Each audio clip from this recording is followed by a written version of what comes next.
আজকে দুপুরবেলা একবারে সিম্পল রান্না করব। এদিকে আলুর একটা তরকারি করব আর এদিকে পাবদা মাছ ভুনা করব। তো দুই চুলায় আমি চড়াই দিছি। প্রথমে আলুর তরকারিটা চড়াই দিয়েছি, তারপর এদিকে মাছগুলো ভেজে নিয়ে সুন্দর করে কাঁচামরিচ পেঁয়াজ ভেজে নিছি। আর এদিকে আমি একটা মশলা করে নিব, যতক্ষণ পেঁয়াজ ভাজা হবে ততক্ষণ মশলা রেডি করে নিব। আমি সবসময় তো এরকমভাবেই মশলা দিই।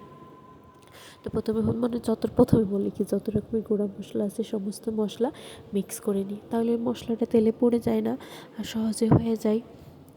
এভাবে ভালো লাগে আমার করতে আর কি। তো আমি সুন্দর করে গুঁড়া মশলা অ্যাড করে নিয়ে পেস্ট সুন্দর করে নিয়ে এদিকে ভাজা ভাজা হয়ে গেছে, দিয়ে দিলাম। দিয়ে সুন্দর করে মশলাটা কষাই নিয়েছি। যেহেতু একটু কালো কালো লাগছে, কারণ এটা হচ্ছে কাঁচামরিচের গুঁড়া দিছি। তো 3 পিস মাছ ভুনা করছি, যেহেতু আমরা 3 জন খাবো দুপুরবেলাতে। তো রান্নার চলাকালীন আমার এই বাজে অভ্যাস, আমি চুলার আশপাশ মুছি। অনেকবার আমার হাত পড়ে যায়, তারপরও মুছি। তো সুন্দর করে মুছে টুছে নিয়ে এদিকে আবার বাবু উঠে পড়ছে। তো বাবুকে কোলে নিয়ে একটু আদর করতেছিলাম, একটু ঘোরাঘুরি করতেছিলাম আর ওর সঙ্গে কথা বলতেছিলাম। ওকে ঘুম পাড়িয়ে দিয়ে রান্না করতে গেছিলাম, তো উঠে পড়ছে। ওদিকে চুলায় আমার তরকারি হচ্ছে।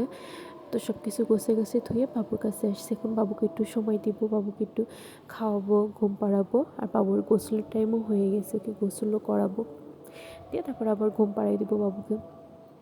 আর এদিকে আমি বকবক করতেছিলাম বাবুকে নিয়ে, অনেক কথা বলছিলাম। ওর সঙ্গে এখন শুধু কথা বলতে হয়, তো কথা বলি। ঘুমাইছিল তো। আর এদিকে বড়টা হচ্ছে তেল বানাইছে, নারকেলের তেল। তেল কেন হয় না, অনেক চালানোর পরেও তেল হয় না, সে কথা বলে। নারকেলের তেল বানানোর চেষ্টা করা হয়েছে কিন্তু হয়নি, হবে না, অন্যরকমভাবে বানাই। তারপরে আমার ভাইয়ার সঙ্গে একটু দুষ্টামি করে, ভাইয়ার সঙ্গে খেলা করে। বাসায় বানানো বার্গার। আর এদিকে সন্ধ্যা নাস্তা আবার বার্গার খেতে চাইছে, তো বার্গার বানাই দিছি। বার্গার কেমন হয়েছে সেটা আবার বলতেছে। মেয়ে খেতে চাইছে তো ভাবলাম বাসাতেই বাসায় বানাই যা দিই, তার পেট ভরে যেভাবে খাক, তার পছন্দ মতন তাই না? বানিয়ে দিই, সেটাই তার ভালো লাগে। তো এদিকে সন্ধ্যার নাস্তা খাওয়ার পরে, চাটা খাওয়ার পরে রান্নাঘরে এই অবস্থা। দুপুরবেলায় খাওয়া দাওয়া করে রেখে দিয়েছিলাম, কোনো কিছুই পরিষ্কার করে নাই, কারণ ক্লান্ত হয়ে যায় দুপুরবেলা, তার ভালো লাগে না। তো সব কিছু রাত্রিবেলা একবারে ধুয়ে মুছে পরিষ্কার করে রাখবো, যত রাতে হোক। এই কাজগুলো আমি করে ঘুমাই।